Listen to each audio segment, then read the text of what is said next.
Hello, a warm welcome to everyone. Thank you for joining us for this webinar on the interplay between faith and cultural considerations in the context of family law. We have a stellar lineup for you today with a slightly different format, which I'm hoping will keep you nice and engaged. My name is Mark Hans and I'm a partner specialising in family law.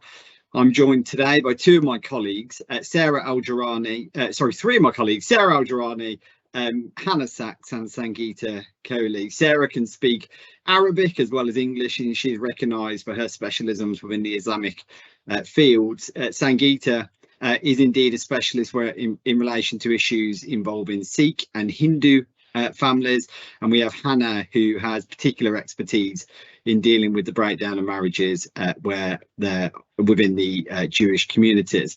I'm also delighted to be joined by three external speakers today, and we're very grateful to Rabbi Steven Katz. Stephen became senior rabbi and has an impressive background, including being chairman of the Assembly of Rabbis. Welcome, Stephen. Can you tell us very briefly a little bit more about yourself? Yes, thank you, and thank you for inviting me to be part of this seminar. I was rabbi of Hinton Reform Synagogue in London from 1975 to 2017. Then the synagogue merged with a Reform synagogue in Edgware. I continued as the joint senior rabbi of that synagogue before going into semi-retirement in 2019. Far too young to retire. That's what I keep telling my wife, but she doesn't believe me. So that's, and of course the congregation had about 800-900 families. So I came across a number of issues that really are part of everyday life for many of any and no religion. Thank you, Stephen. And we're also joined by Aruna Bansal, who is the founder of Asian Single Parents Network. Aruna, can you briefly tell us a little bit about the work you do? Okay, thank you. I founded the Asian Single Parents Network in 2011, so almost 12 years ago, because of my own experiences. I went through 2 arranged marriages, and also yes, because of the stigma within this community, I wanted to bring something to other parents, because when I went through it, there was nobody to talk to. So I wanted to provide a safe space for other single parents where they could talk to others about what they're going through. Wonderful. And we're joined from Pakistan by Imam Sheikh Mohammad Ismail. Thank you for joining us all the way from Pakistan. He's currently a Muslim chaplain at the University of Sheffield. On the 1st of September 2017, he was appointed by HM Lord Lieutenant, Deputy Lieutenant for the County of South Yorkshire. Hello, Mohammed, are you there? I know you've had some technical issues this morning. Could you tell us a little bit about the work you do? Thank you. Finally, I'm here. Thank you very much. Yes, my name is Mohammad Ismail, and actually, I'm working with the Muslim community as an imam since 1981, and I was in Her Majesty services as a prison imam, the first ever initially ordained minister of religion of faith of the Muslim community, and then later on I moved forward into education. I became school inspector and education advisor, safeguarding advisor, and I went back to my university, which initiated in 2013 the Muslim chaplaincy in Sheffield University, which had a great and huge demand for the services for the Muslim community students, and I served there 10 years. I'm retired last year. I retired last year on 30th of April, but I've been made as emeritus life chaplain for the university. Thank you. So thank you, Ishmael. That's really. I'm asking. I led the Central Mosque Birmingham for 20 years as the lead imam, and that mosque is very important for family law in this sense that it is the only mosque in the whole country which has a very strong Sharia Advisory Council or Arbitrary Council, and the rest of services providing for the community in this regard. Thank you. Thank you very much. That's really helpful. We're going to go straight into it now. And I have some questions that have been sent in by our audience. But firstly, Sarah, I'd like to talk about the first topic of marriage, if I can, please. So what is the legal position regarding the validity of an Islamic marriage in England and Wales? Mark, this is such a big topic that I could spend the whole webinar talking about it. Don't worry, I won't. But I think it's best to address the validity of marriages generally and then talk about the Islamic side. So in England and Wales, for a civil marriage to be recognised, it has to hit certain criteria. So it has to take place in a registered or authorised building, be undertaken by a registered or authorised person in that particular area. And then all of the kind of boring paperwork needs to be done. So registered correctly and filed correctly. And that's it, really. So for an Islamic marriage, if it complies with those three things, it can be valid and it can be legally recognised. So if you have an Islamic marriage in a registered building, some mosques are registered buildings, for example, and it's undertaken by a registered person and then registered correctly, then you're kind of good to go, and it should be valid and it should be legal. But the majority of Islamic marriages are dealt with through a small ceremony at home or in a non-registered mosque, and these are not recognised. They don't fulfil the criteria, and that couple then move forward as if they are cohabiting. Just to add an extra layer of complexity on top of it all, if you have an Islamic marriage that has taken place in a country that recognises it, so for example, Iraq, Pakistan, Egypt, if that country recognises the Islamic marriage, then the courts and the English legal system will also recognise it. So to kind of put it all into a nutshell, there's two ways that an Islamic marriage can be valid. It has to hit the criteria necessary for a civil marriage in England, or it needs to be legally recognised in another country. Thanks, Sarah. Of course, we have the ACTAR decision as well, which intention is absolutely key when parties are entering into such ceremonies. So thank you very much for that. Mohammed, I'd just like to touch upon your role as an imam and how common it is that you find that a person has only had an Islamic ceremony in England and Wales, and do they understand that this will often mean they're not validly married in the eyes of English law? And what do you think can be done to educate the Islamic community about the legal position? Thank you. Well, actually, there are two things. One is that we ask all the imams through our mosque councils, our organizations, that whoever is conducting the ceremony, they must explain to the couple first that what they are getting into, and also must explain to them that their marriage will not be legally valid. That's the most important thing. However, there are some mosques which has been recognized by the registration office. I've gone through myself this process, and it's a very difficult process.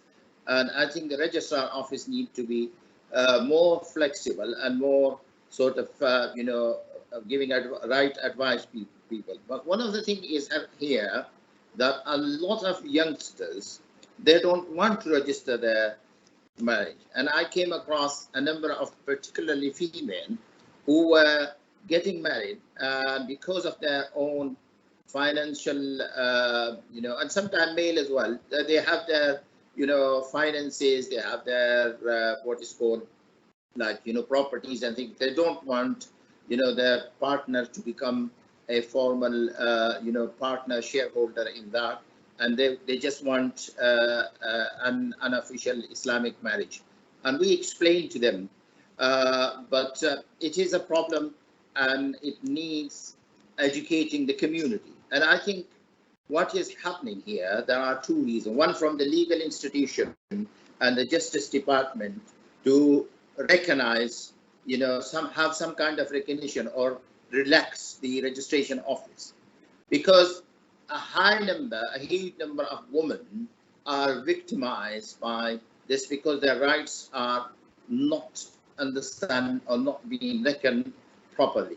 The second thing is that the raising awareness in the community, which the imams in the Friday sermons or the community leaders and others can do. So these are important things, but they do exist. And I came across a number of people. If you tell them that you have to register your marriage, they will just go away and leave it. They say, well, no, we don't want registration because registration is a problem. If we have any problems or issues, then we have to have the property. We have problems with children custody, and we have this and that. We don't want that. We don't entangle ourselves into that. Rather than living without, a marriage, we just want to nikah ceremony to formalize and legitimize it in the Sharia, but we don't want to get into the legal system. That's absolutely fascinating, Mohammed, I have to say, and it's a real useful insight as to what is happening on the ground. I know certainly from my own practice that that you're absolutely right in terms of people wanting to limit financial claims against themselves, and actually know had a couple of cases involving professional footballers who have converted to Islam for that very reason. So I'll let you draw your own conclusions from that. But thank you for that, Mohammed. I'd just like to come to you, Aruna, if we can, whilst I'm on the topic. Arranged marriage in the context of Sikh and Hindu communities, how prevalent is that now? And in terms of in the context of perhaps having love marriages or other marriages. I mean, I know once, generationally, it was often that arranged marriages were put in place, but how prevalent is it now? I would say love marriages are more prevalent nowadays than arranged, but it depends on the family, really, how traditional they are. I think it varies. I think people are living less with family nowadays if they're able to afford to. But there are still a lot who live with families and face issues of bullying. So they often have interference from in-laws, a lack of privacy and constant criticism, and whatever they're going to do is never going to be good enough. That's what I hear from people. On the other hand, I've also heard that from some members who are still in touch with their ex-in-laws, not their ex, but their in-laws. So, you have two stories. Well, not, no story is the same, really. When I went through my first marriage, I lived with the in-laws. I had an arranged marriage at the age of 21, and they received lots of gifts throughout. On honeymoon, my husband complained that they didn't get a house or a car, and I was a bit stunned at the time. And then we moved in with them, and we got married in the August. I was thrown out by the November, December, because they were still making demands, and they wouldn't return any items. So my clothing, my toiletries, my jewelry, etc. I went back to try and get them back. It was in the middle of winter, November, December time. Was waiting outside for a couple of hours in the cold, hoping they'd open the door to let me get my belongings. Wouldn't open the door, called the police on me. So, I had no rights as a daughter-in-law to go back into the house, even though I lived there with the family. So, and unfortunately, that's still the case today, that a daughter-in-law doesn't have rights, apparently. Giving us your first-hand experience, Aruna, Yes. of that is very, very insightful, and probably really inspired you to set up the network that you put in place so brilliantly. And what I'd like to do is just speak to Sangeeta, or bring you in for a moment. And Sangeeta, what is the legal position regarding these issues, and sort of what remedies do people like Aruna have in that position?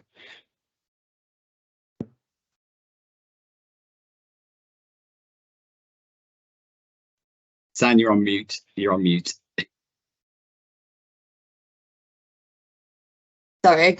So as Aruna said, in terms of how it works nowadays, you still have some families within the community who will go through the arranged marriage process, and you'll have some families who will go through the love marriage process. And there's still a mixture of that within the community. In terms of the validities of marriage, it's quite similar to what Sarah said, of if a marriage has taken place with the requirements of England and Wales, then it will be a valid marriage. But if a marriage is conducted just as a religious ceremony, then you do face those same issues of possibly being in a situation where there isn't a valid marriage here. And if that is the case, then the legal options available to the parties are very different. In terms of how it works for family dynamics, I personally, when I got married, was told that you're not just marrying a person, but you're marrying their whole family. And I think that that's quite evident within a lot of South Asian Indian families. And it's still common for parties to live with their in-laws for some time following weddings. It's a common theme that we see that possibly there's too much involvement of in-laws within the party's marriage, and this can impact the care of the children. In worst case scenarios, you have a situation where you've got coercive control happening from a husband to a wife in a lot of circumstances, or from members of the husband's family towards a wife. You can also have it where there's issues with the children's care, for example, where there's not just an overstepping in terms of care, but actually trying to take the children away from a parent. And those are sort of issues that we can address from a legal perspective when it comes to the breakdown of a marriage. Brilliant, thank you, Sangeeta. Stephen, if I can just come to you, if that's okay. I know we've got a slightly different format and I'm jumping around, but I think everybody's really interested to understand how these issues play out in different communities. One thing I'd like to ask you really is, in your experience, how common is it for members of the Jewish community to live together without getting married? And what is their position within the community when those relationships really break down? Well, the Jewish community is very diverse. I'm a Reform rabbi, Reform, Liberal, Masorti. The three groups represent about 25% of Anglo Jewry, maybe 40,000 Jews plus out of a community of about 270,000. So amongst the ultra-Orthodox, what might be the cliche is the black hats, the broad-brimmed black hats. Living together before marriage is really a non-starter. It would almost imply immediate exclusion by the community leaders. And in fact, dating would really involve no physical contact at all. It's through arranged marriage, I must stress, not forced marriage, arranged marriage, through the cooperation, communication of the respective parents. The couple would then meet in public places, maybe, as I say, 3, 4, 5 times before the marriage takes place. But the majority by far, and this Haredi community, this ultra-Orthodox, represents only probably 5-7% of the community, but it's growing. It's growing exponentially because very little dropout. Most of the children are raised in a bubble and so lead the same lifestyle as their parents. And no birth control means many families will have 6 children plus. The modern Orthodox, who dress normally but will wear head covering, and the other groups, Reform, Liberal, they're living together before marriage is becoming more and more of the norm. There is no criticism offered by any religious leader, any rabbi of those movements. It's just accepted as part of everyday life.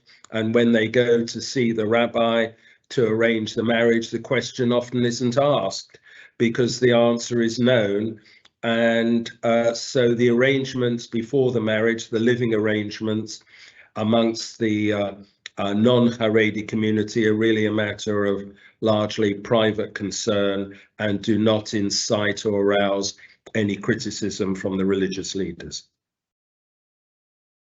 That's brilliant, Stephen. Thank you very much. Hannah, I'd like to bring you in at the moment. Obviously, I've representing members of the Jewish community within the context of divorce. There are some cultural considerations that are at play, and really, I'd like to understand from you what those are, and really how you have been able to help members of the Jewish community when they're resolving these disputes, and what we really need to be looking out for. So I think a key thing to bear in mind when you are looking at divorce in Jewish faith is how the finances can be dealt with, and as we may have already said in the seminar, married couples can make claims against each other. Civilly married couples can make claims against each other under the Matrimonial Causes Act 1973, and solicitors can help parties come to an agreement about the finances. And there's really a focus on trying to resolve matters away from court if possible, so we can help clients through alternative methods of reaching a resolution like mediation or arbitration, or we can go down the traditional route of negotiating between solicitors. And in those sort of most serious cases, we can seek help from the court. So, for example, where one party to a marriage isn't cooperating, they might have cut off financial support, or they might be taking steps to dispose of or hide assets. And I think an important consideration in Jewish cases is that until such time as there is a final order in relation to the finances in the context of a civil divorce, the parties' respective claims against one another will remain alive, meaning they could still pursue financial claims against each other later, even if the rabbinical court or the Bet Din has decided matters. So it's important for Jewish couples to seek orders, civil orders about the finances, even if they've resolved the financial issues with the help of the religious authorities. Even if it's just a mirror order of an agreement they've reached with the help of those authorities, or a clean break order to ensure that matters are finalised and protect them if there's going to be some future windfall like an inheritance. And there have been examples of cases where the civil court has endorsed agreements about the finances and about the children that have been reached through the process of arbitration provided by the Bet Din. So certain criteria do need to be met. So, for example, the court here, it still has to have jurisdiction to deal with the dispute, and things like the welfare principle, that the fact that children's welfare is the paramount consideration for the court, has to still remain in place and can't be ousted. Lovely, thanks, Hannah. Stephen, it's interesting what you say there, really, about the children living in the bubble. I recall acting for a wife who genuinely had no idea as the extent of the wealth to which she was going to benefit under a trust, and was particularly disinherited. It was specifically disinherited if she were not to marry back into the Jewish faith. So wonderful, great, thank you for that. And there's a bit of a hot topic, Sarah, in terms of Sharia-based financial agreements. And what is the legal position regarding mehr in the context of nikahs? Could you talk to us about that, please? Yes, so I mean, in terms of Sharia-based financial agreements, it's a bit of a grey area. So I'm sure Imam Mohammed will be able to correct me if I'm wrong, but in terms of Islamically and the interpretation in the Quran is that there is no such thing as matrimonial finances. So there are provisions of what a husband has to provide to his wife under Sharia law throughout the marriage and throughout the iddah period, so the 3 months post-divorce. But in terms of matrimonial finances, there's no such thing. So each party keeps what they've brought into it. What belongs to you, you own, and that's how it sits. Can that be then implied into civil law and our laws here? Yes, but it depends on the circumstances for each couple. So if we have a couple and they are dividing their assets as per the Sharia agreement, so each party keeps what they have, as long as it's still fair and it meets the needs under the Matrimonial Causes Act, then you can have that put in, but it really just depends on the circumstances. What most couples want to ask about is the mahar. So mahar is, I can only translate it as a dowry, but it's not really a dowry because it's not permissible. It's a gift. It's a gift from a husband to his wife, and it can be given in different forms. So gold or money, maybe even a house or a car, depending on what the parties agree to. And that gift is then written into the nikah, the contract itself of the marriage. How our legal system sees that contract is not as strongly as a prenup. So of course, with a prenup, we have prerequisites. The parties have to have legal advice and they have to have financial disclosure and things like that, that just elevates it a bit more. With a nikah contract, it states the provisions of the marriage and what the mahar is. But interestingly, we have had cases. So there was a case in 1965 of Shanaz and Rizwan, and within that case, a couple had an agreement within the Islamic marriage contract that the husband would gift his wife £1,500. He didn't. She took the matter before the courts as a breach of contract, and very interestingly, the courts held that it was valid. So we can see that there is that blend sometimes, and in some circumstances, the English courts have agreed that it's a contract, and they've implied that that Islamic contract can then be enforceable under our laws, but it's really taken on a case-by-case basis. That's brilliant. Now, I've certainly seen those cases really outside of the family court, frankly, Sarah, where rare cases, but where parties have been sued for breach of contract. So thank you for sharing that. I would, Mohammed, can I just bring you in for a moment in terms of what role did a Sharia council play or have in assisting couples with mediation and financial settlements? Because we hear all of the time that that potentially a role is played, and I'd like to know from you firsthand what's happening on the ground. Well, actually, thank you. I think it's very important that though there is no sort of amount or money or substantial kind of finance being mentioned in the Quran, but one thing I would like to rectify, that mahar or dowry or gift, marriage gift, which Sarah very elegantly explained, is essential for the condition of nikah, for the validity of the Islamic marriage. It must be a gift, whatever. And this gift is now from billions to millions to £50 and £100 or £10 sometimes. So it depends on the finance status. The mosque and Sharia councils tend not to get into mediation because the mediation is a very grey area.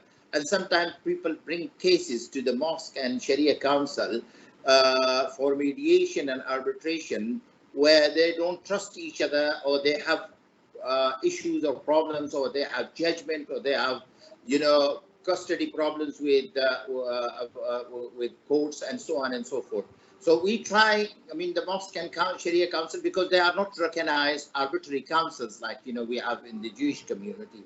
So I think it's very, it's ironic because, problems exist because one person will trust one mosque and the other party will trust another mosque. And yes, there is a third party which is getting benefit and becoming more popular within the Muslim community, and they're called independent marriage arbitrators or advisor, or you can say reconciliators. And they are coming forward and they are becoming very popular because people trust them, both sides trust them, and they sort out their finance. But mosque and Sharia council try not to get, because they have very bad experience of getting in that, and then legal problems and issues and so on and so forth. Thank you.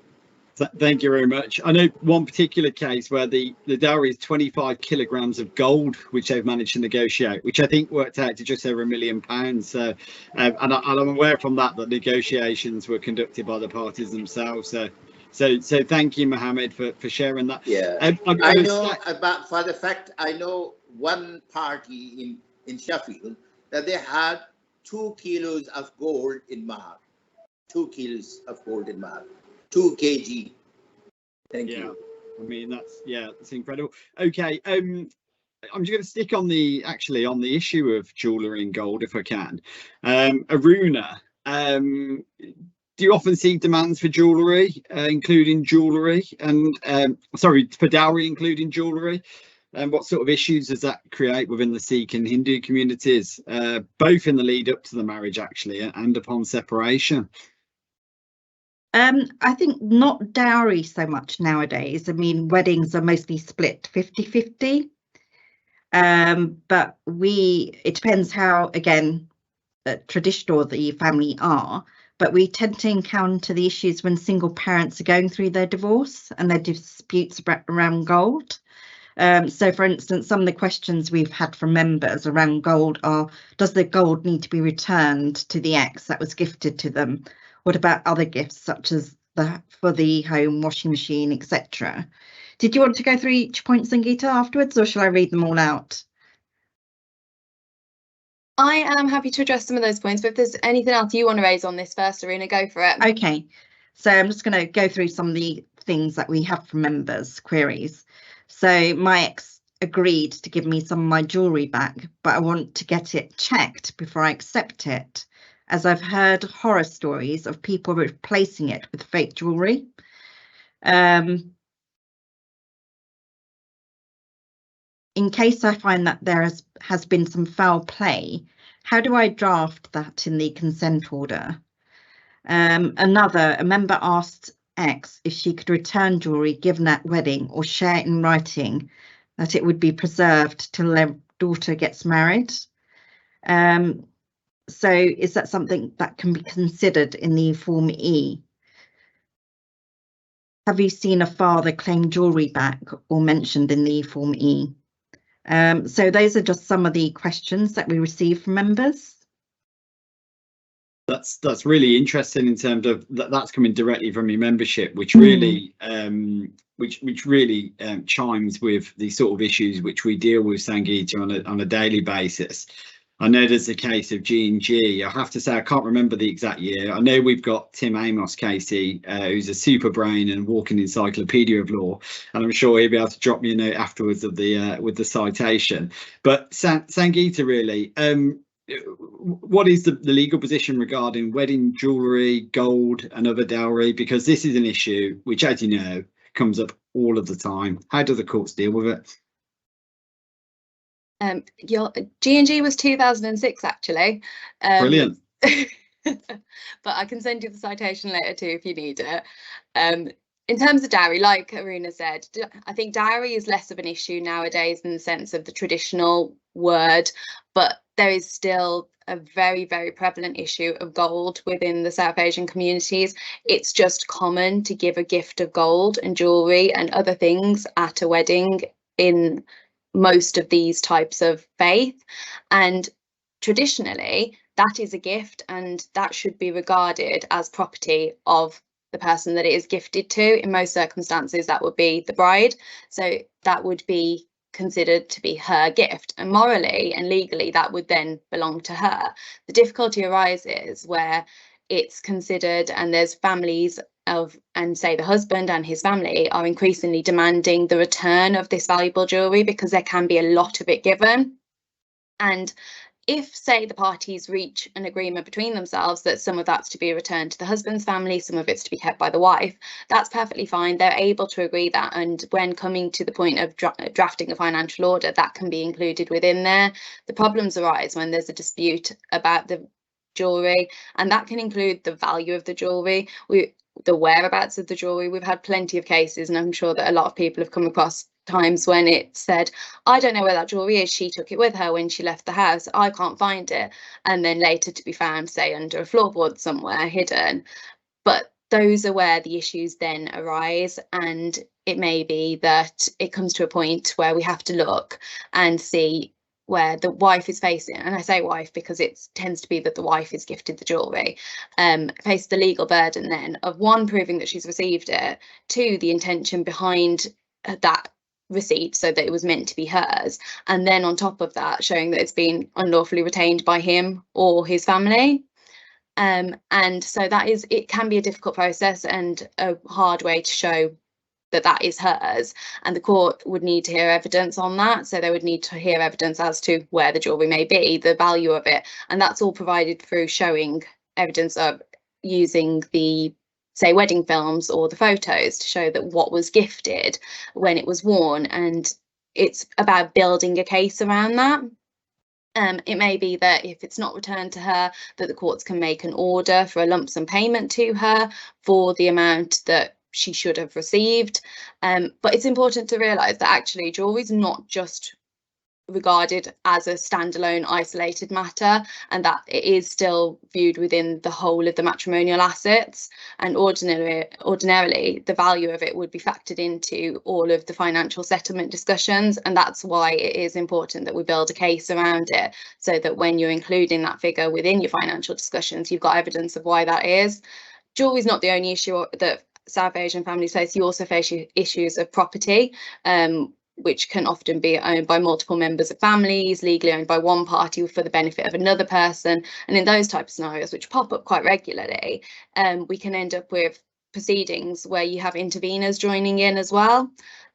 So it's not just an issue of jewellery, there's plenty of issues of property and other matters of financial settlement that have to be discussed in these circumstances. That's brilliant. Thank you, Sangeeta. I know as well, it's all important about getting the right experts and having the right letter of instruction to those experts to get that jewellery valued. And obviously we bring that expertise, and so do you. So that's wonderful. I'd like to talk about our last topic now, if we can, which is really about divorce. And if we've got some time at the end, I'll come on to the questions.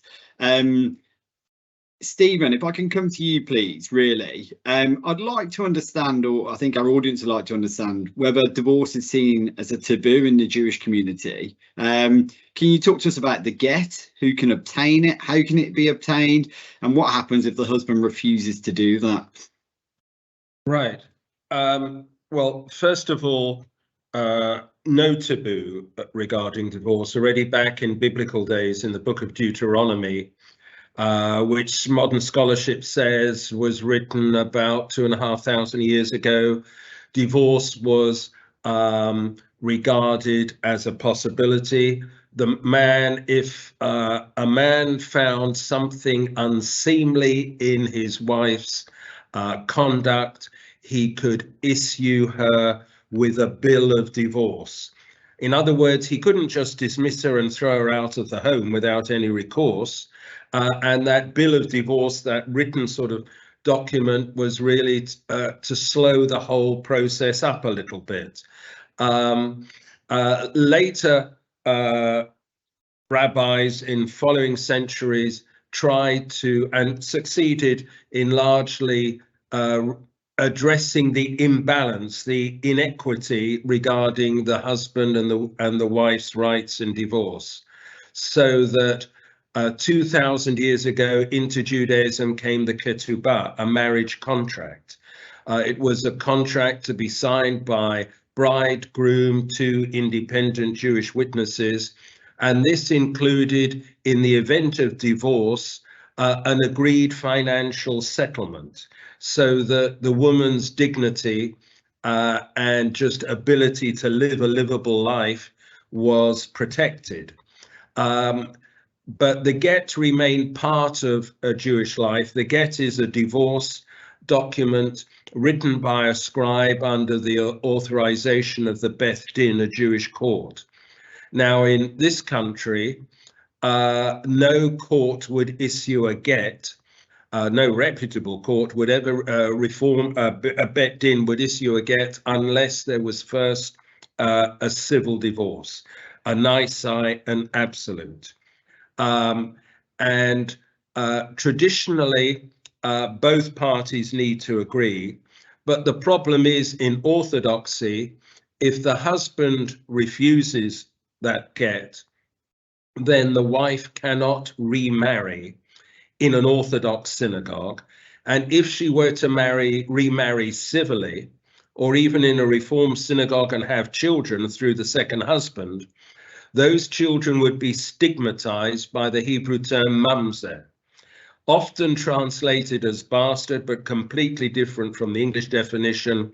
A mamzer is a child born to a married woman who has committed adultery. And this was really the rabbi's way of trying to certainly discourage any married woman from committing adultery, because a mamzer can then only marry another mamzer. And that stigma continues for 10 generations. This stigma is only applied within the very Orthodox community. It is still applied. So a get is very important in the Orthodox world.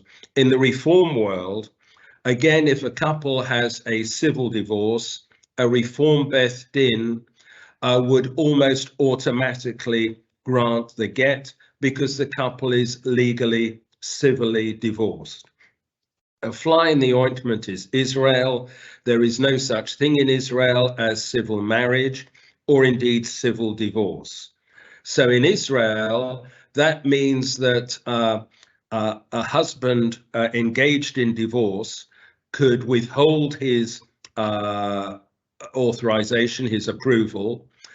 He could even blackmail not the ex-wife, the current wife, if it is Israel. And in Israel, they would have the right to throw the husband into prison if he is using his right to extract some financial advantage from the wife. But this is in Israel only. As I say, in this country, no get will be issued by a British Beth Din, religious court, unless first there was civil decree nisi and absolute.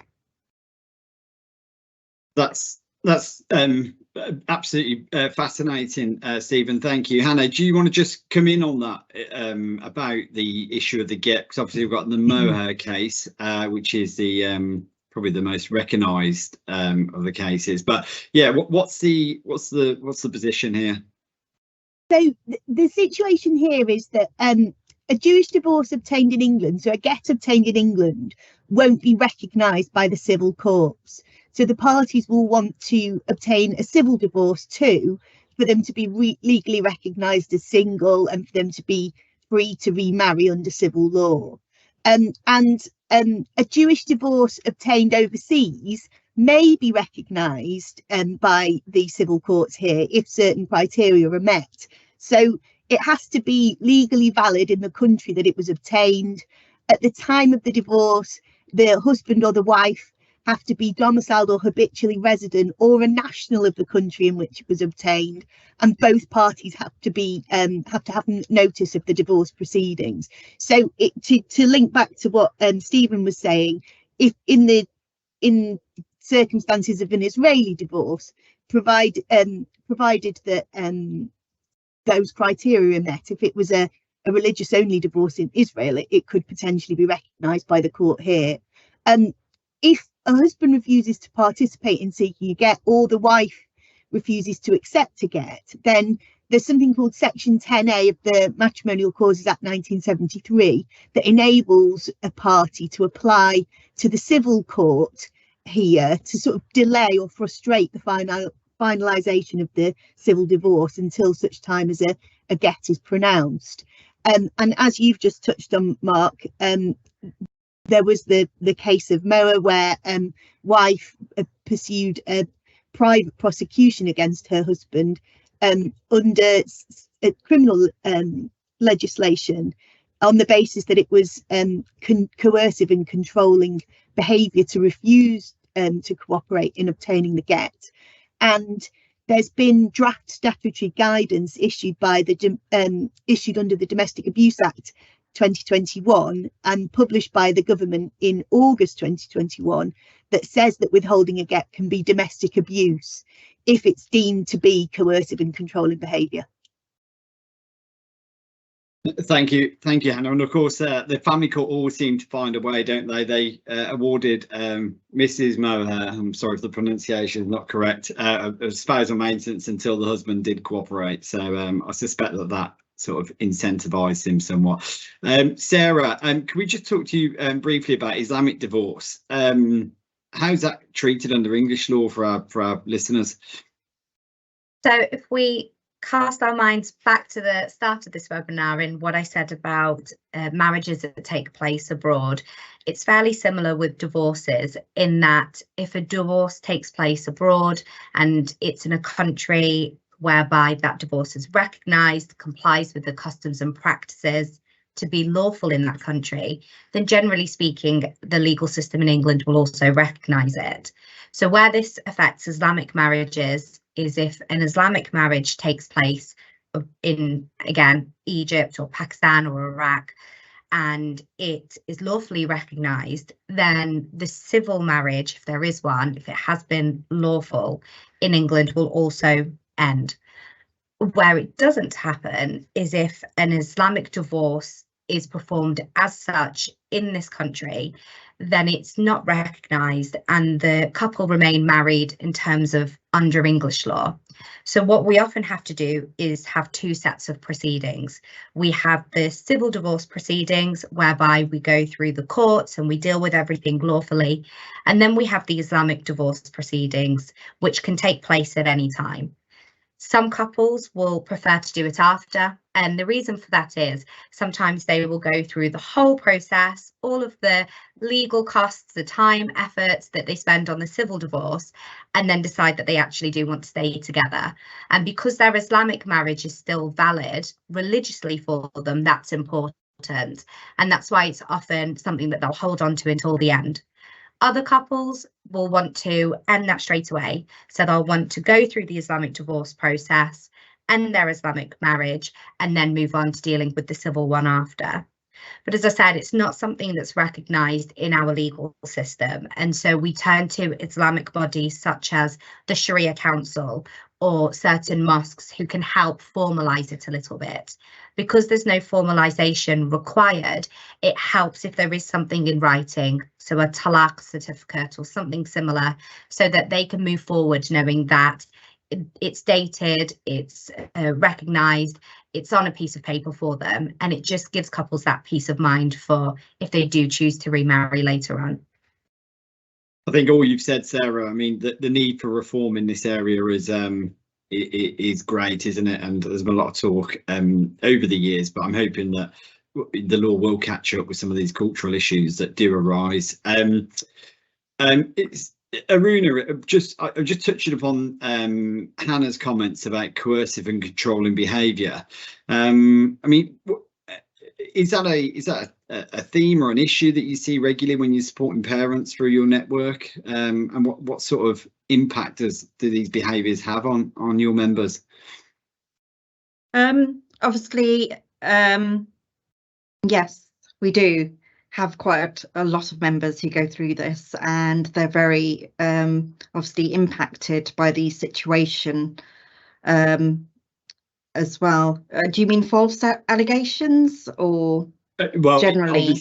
Obviously those that are accused falsely, that can have a huge impact on them, but yeah, but those genuine victims, and what we really sort of want to understand from your members is, or through you about your members, is what impact it has on them, Aruna, and what support do you provide those victims of abuse?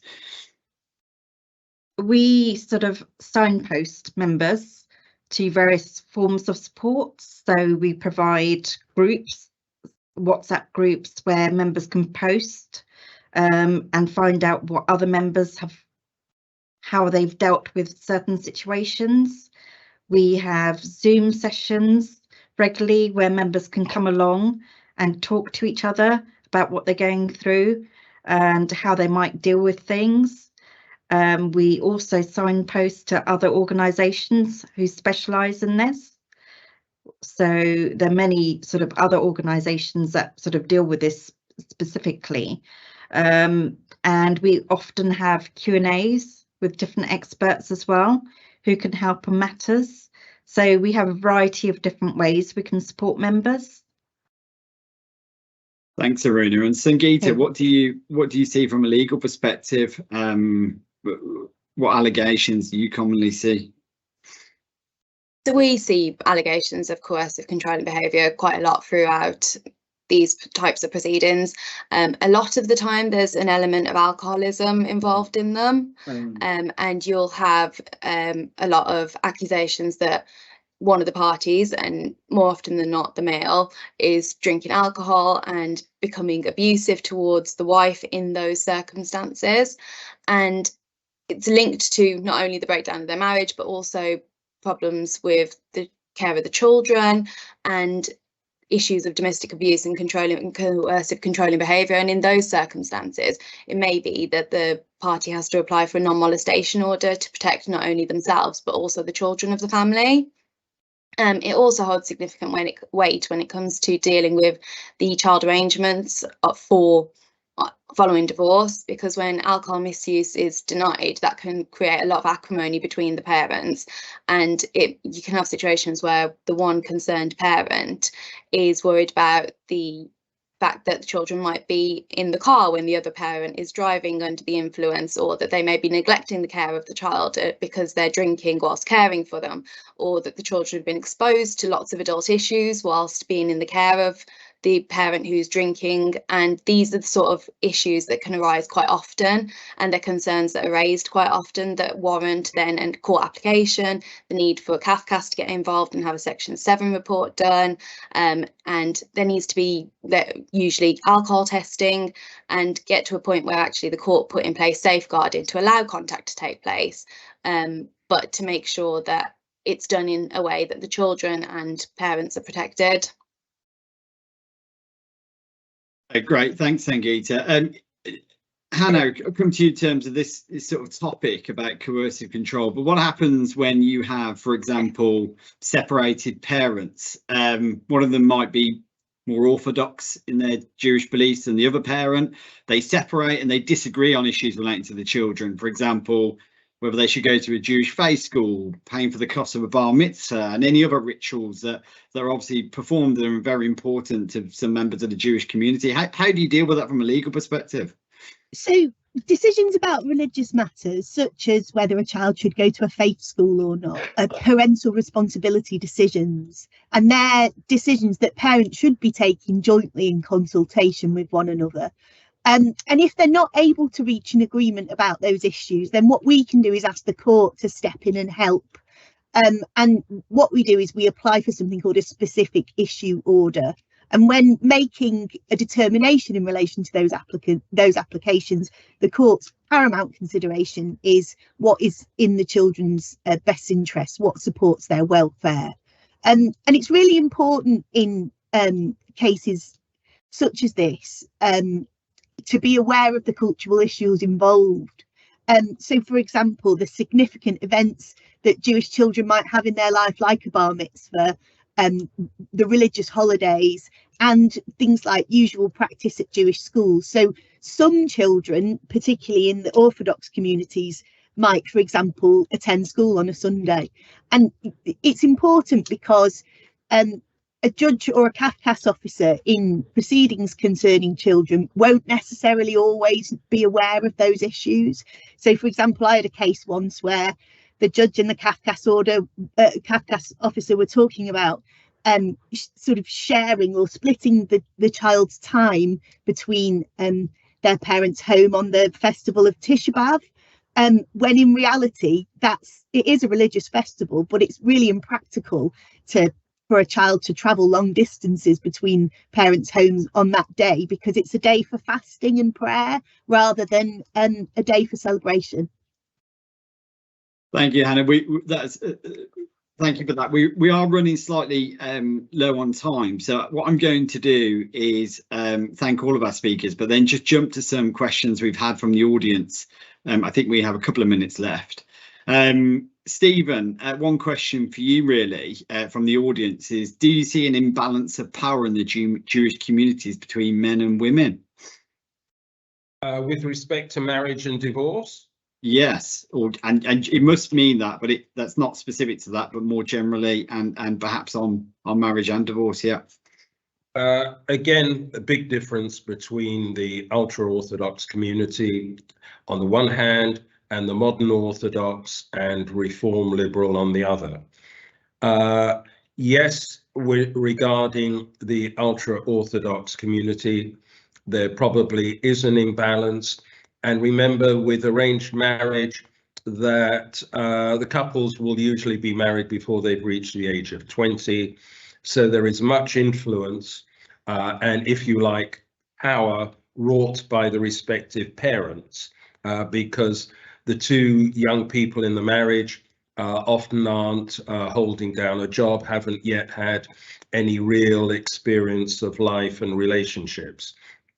In the secular reform community, speaking as a man, I'm not sure if how accurate and non-subjective my opinion is. I don't think there is an imbalance. Certainly, the rabbi, the bet din, would not be involved in financial negotiations in the event of either impending marriage or divorce. Thank you, Stephen. I mean, I really, what I would suggest is, whilst English law is English law, you know, having an understanding of these cultural issues it does really help us in terms of the way we can advise our clients and present their cases. And I think any practitioner who argues otherwise is perhaps slightly ignorant to the facts of these issues which do arise and which are incredibly important to understand. So thank you very much. We have time for one last question, which is going to go to sorry, Sangeeta, one for you. It says, I'm of no fixed faith and neither is my ex-partner, but his parents are Sikh. Since we separated, there is a lot of family pressure for our daughter to be Sikh. I was raised Christian and want her to be able to make her own choices when she is older. I'm worried my daughter will be given mixed messages about faith and would like advice on how to help my daughter keep her mind open and stay true to herself. You have 60 seconds, Sangeeta. I'll try and be as quick as possible then. As a starting point, both parents have parental responsibility and they should be trying to positively co-parent to determine all important issues, to include school choices and religion.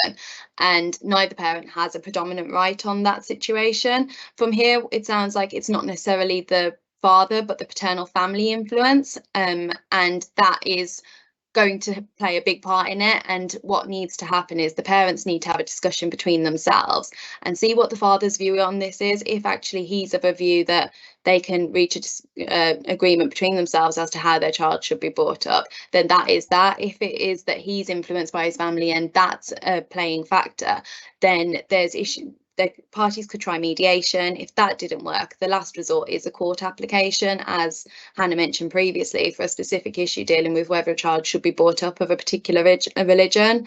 But communication is key, and it's ensuring that the child's given the opportunity to know about all aspects of their life from both sides of their family, knowing about the faiths while being exposed to that, but not being pushed into one way or another, and the child's interests are what's most important here. Brilliant. And I'm sorry we cannot get around to answering all of the questions, but if you do have anything in particular you'd like to ask, please feel free to get in touch with any of our legal speakers whose details can be found on our website. You can also find legal updates and details of future webinars at irwinmitchell.com, and there is a webinar due tomorrow which looks absolutely fascinating about all things international.